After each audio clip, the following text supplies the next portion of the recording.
दोस्तों नमस्कार। तमिलनाडु भारत की राजनीति का वो क्षेत्र, वो राज्य जहां पर बीजेपी अपने संगठन को मजबूत करने की ताकत लगा रही थी, लेकिन वहां पर एक बड़ा झटका लगा। तमिलनाडु की राजनीति में ही कुछ दिनों पहले तक के अन्नामलाई बीजेपी के लिए किसी रॉकस्टार से कम नहीं थे। पूर्व आईपीएस अधिकारी, शानदार पर्सनैलिटी और डीएमके को खुली चुनौती देने वाली आक्रामक शैली ने उन्हें तमिलनाडु बीजेपी का अब तक का सबसे चर्चित चेहरा बना दिया था। पार्टी को उम्मीद थी कि उन्हीं के सहारे वह पहली बार सच्चे मायनों में तमिल धरती पर पैर पसार पाएगी, लेकिन अचानक आए अन्नामलाई के इस्तीफे ने पूरा खेल पलट दिया। तमिलनाडु में बीजेपी के लिए हालात सबसे कठिन हैं। अगर पार्टी ने दक्षिण के हर राज्य को उत्तर भारत की तर्ज पर जीतने की कोशिश जारी रखी, तो अन्नामलाई का जाना पार्टी की कमजोर शुरुआत हो सकती है। बीजेपी की पूरी रणनीति पर अब सवाल ये निशान है। सबसे पहले यह समझना जरूरी है कि के अन्नामलाई का इस्तीफा आखिरकार बड़ी खबर क्यों बना है। साल 2024 के लोकसभा चुनाव में बीजेपी तमिलनाडु में अपना खाता तक नहीं खोल पाई थी, जबकि अन्नामलाई पूरे जोश के साथ चुनाव लड़ रहे थे। इस हार के बाद पार्टी नेतृत्व ने उन्हें बदलने की बजाय उन्हीं पर भरोसा जताया, लेकिन जून 2026 में अचानक उन्होंने पार्टी से ही इस्तीफा दे दिया। ये इस्तीफा बीजेपी के राष्ट्रीय अध्यक्ष नितिन नवीन ने तुरंत स्वीकार कर लिया, जिससे ये साफ लगता है कि अन्नामलाई और आलाकमान के बीच पिछले कुछ दिनों से खींचतान चल रही थी। द वीक की रिपोर्ट बताती है इस इस्तीफे के पीछे सिर्फ चुनावी हार नहीं, बल्कि पार्टी की कार्यशैली और केंद्रीय नेतृत्व से गहरे मतभेद थे। तमिलनाडु में बीजेपी को खड़ा करने का दावा करने वाला चेहरा अगर यह कहकर चला जा रहा है कि पार्टी की दिशा ही गलत है, तो यह सिर्फ एक नेता का जाना नहीं, बल्कि दक्षिण भारत में बीजेपी के पूरे प्रोजेक्ट के लिए एक बड़ा झटका है। अब सवाल यह है, क्या तमिलनाडु में बीजेपी मजबूत नहीं है? यह पहली बार नहीं है कि बीजेपी ने तमिलनाडु में मेहनत की हो। पार्टी को उसकी पूर्ववर्ती जनसंघ 1960 के दशक से ही राज्य में मौजूद है, लेकिन असली सफलता मिली 1990 के दशक के अंत में। 1998 के लोकसभा चुनाव में बीजेपी ने एआईएडीएमके के साथ गठबंधन करके 3 और 1999 में 4 सीटें जीती। यही बीजेपी का तमिलनाडु का अब तक का सर्वश्रेष्ठ प्रदर्शन है। इसके बाद एआईएडीएमके से गठबंधन टूटा और पार्टी का ग्राफ लगातार गिरता चला गया। 2004 के बाद से लगातार कई चुनावों में बीजेपी का खाता तक नहीं खुला। 2014 की मोदी लहर में तमिलनाडु की दहलीज बीजेपी नहीं लांघ पाई और पार्टी सिर्फ 2% से कम वोट लेकर ही सिमट गई। विधानसभा में बीजेपी का प्रदर्शन बेहद खराब रहा। 2016 में पार्टी ने 234 सीटों पर चुनाव लड़ा और सिर्फ 1 सीट खाते में भी नहीं आ पाई। 2021 में थोड़ा सुधार हुआ और पार्टी ने 4 सीटें जीती, लेकिन इसके बावजूद उनका वोट शेयर महज 2.84% रह गया। ये आंकड़े बताते हैं कि तमिलनाडु में बीजेपी की जमीनी पकड़ कितनी कमजोर है। तमिलनाडु के अलावा पूरे दक्षिण में बीजेपी की स्थिति आखिरकार क्या है? बता दें आपको कि पूरे दक्षिण भारत में बीजेपी को सत्ता हासिल करने में, यहां तक कि सहयोगी दलों के साथ भी सत्ता हासिल करने में काफी मशक्कत का सामना करना पड़ रहा है। दक्षिण भारतीय राज्यों में बीजेपी का जो नैरेटिव इलेक्शन को लेकर रहता है, वो काम क्या नहीं कर पा रहा है, यह सबसे बड़ी स्थिति है और हाईकमान भी इस चर्चा में, इस विचार में लगातार बना हुआ है।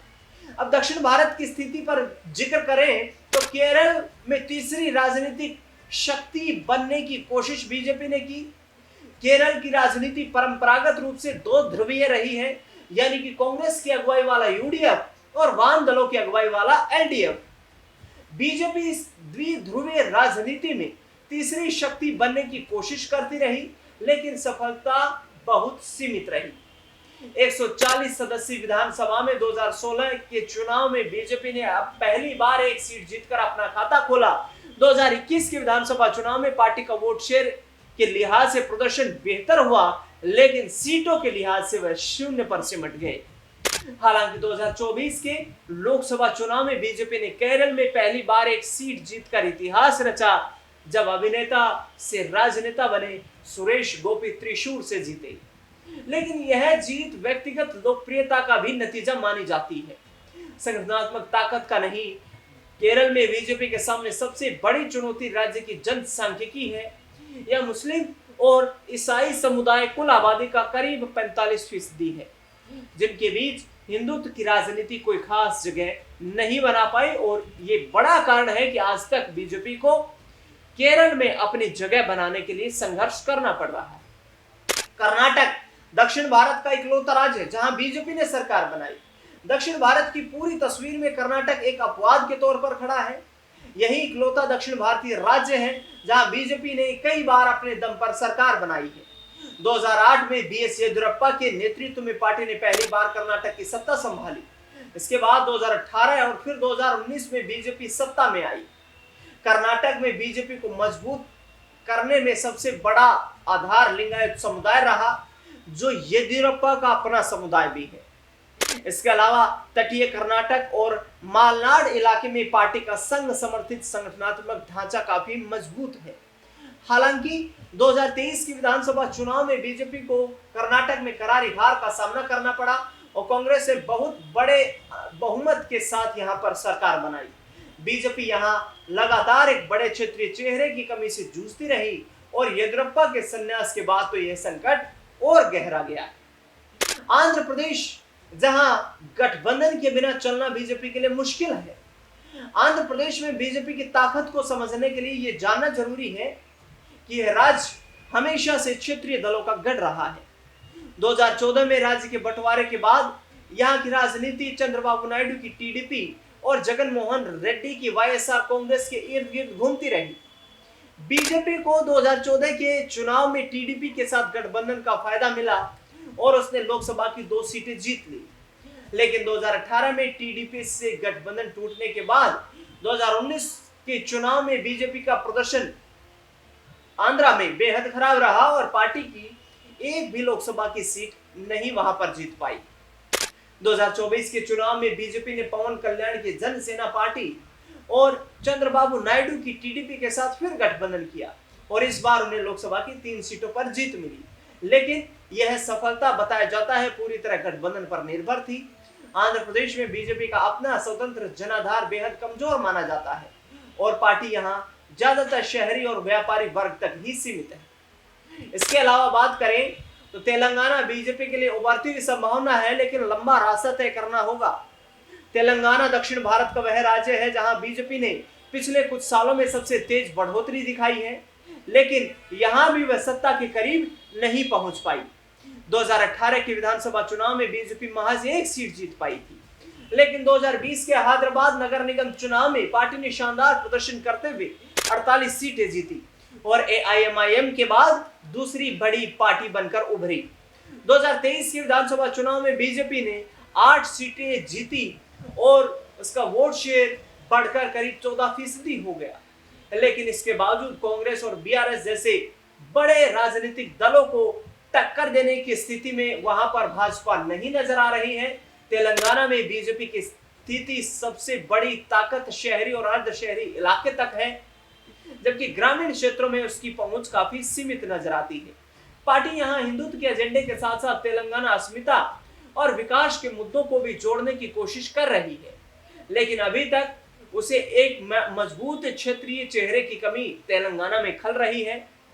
बंदी संजय कुमार और किशन रेड्डी जैसे नेताओं के बावजूद पार्टी अभी तक कोई ऐसा चेहरा तेलंगाना में खड़ा नहीं कर पाई है जो पूरे सरकार में केसीआर या फिर रेवंत रेड्डी को टक्कर दे सके।